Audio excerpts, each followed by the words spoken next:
నమస్కారం JSP morning news కి స్వాగతం. ముందుగా ముఖ్యమైన బ్రేకింగ్ న్యూస్.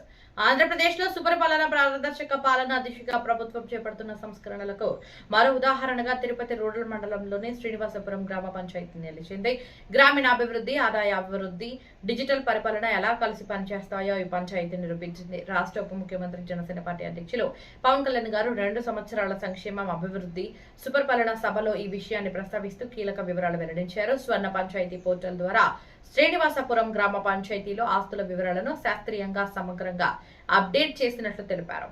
గతంలో పంచాయతీ రికార్డులో నమోదు కాకుండా ఉన్న అనేక ఆస్తులను గుర్తించి వ్యవస్థల్లోకి తీసుకువచ్చారు. దీంతో పంచాయతీ పరిధిలో నమోదైన మొత్తం ఆస్తుల సంఖ్య 1291 నుంచి 1356కు పెరిగింది. ఈ మార్పు వల్ల గ్రామ పంచాయతీ ఆదాయ సామర్థ్యంలో భారీ పెరుగుదల నమోదైంది. గతంలో సుమారు 75 లక్షల రూపాయలుగా ఉన్న ఆదాయ సామర్థ్యం ఇప్పుడు ఏకంగా 1,66 లక్షల రూపాయలకు చేరుకుంది. అంటే కేవలం రికార్డులను సక్రమంగా నిర్వహించడం ద్వారా దాదాపు రెండింతలకు పైగా ఆదాయ అవకాశాలు పెరిగినట్లు అధికారులు వెల్లడిస్తున్నారు.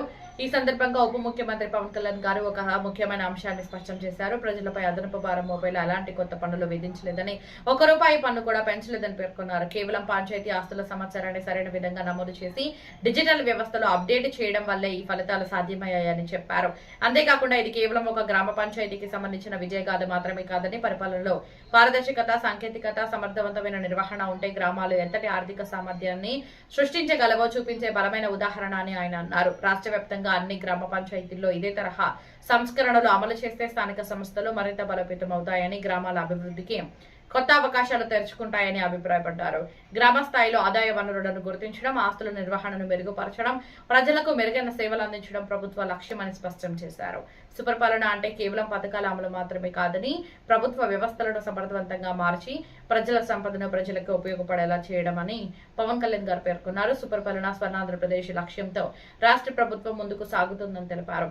గ్రామాభివృద్ధి, డిజిటల్ పరిపాలన, పారదర్శక వ్యవస్థల ద్వారా ఆదాయ సామర్థ్యాన్ని పెంచిన శ్రీనివాసపురం గ్రామ పంచాయతీ ఇప్పుడు రాష్ట్రాన్ని ఆదర్శంగా నిలుస్తోంది. ఇప్పుడు పవన్ కళ్యాణ్ గారు మాట్లాడుతున్నారు, చూద్దాం.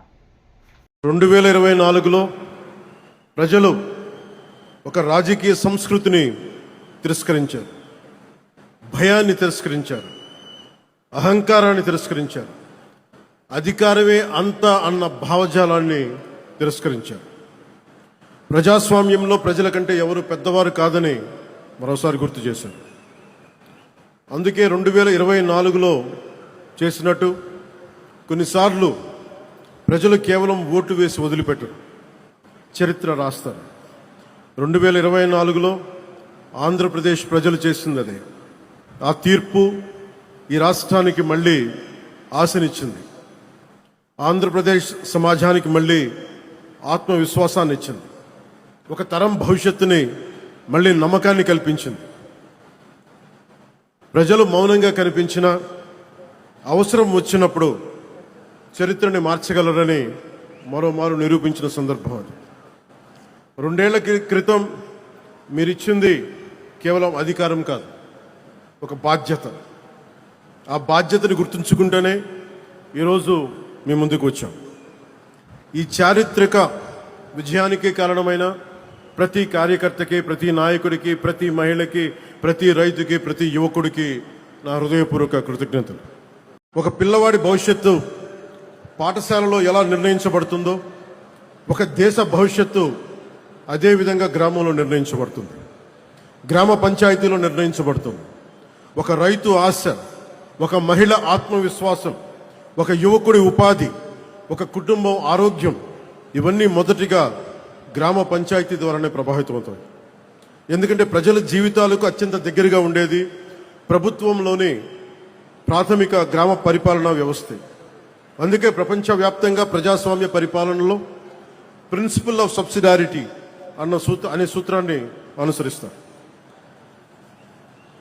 ఈ సూత్రం చెప్పింది చాలా సింపుల్. ఏ పనిని ఎక్కడ అత్యంత సమర్థవంతంగా ప్రజలకి అత్యంత దగ్గరగా చేయగలమో ఆ పని అక్కడే జరగాలి. అవ్వకపోతే ఆ ప్రభావం దానిపై వ్యవస్థపై పడుతుంది. గ్రామ స్థాయిలో అవ్వాల్సిన పని మండల స్థాయికి వెళ్ళకూడదు.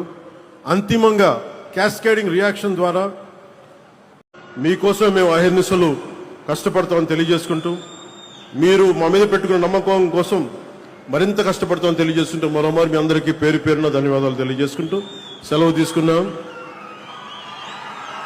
జై భారత్, జై భారత్, జై హింద్.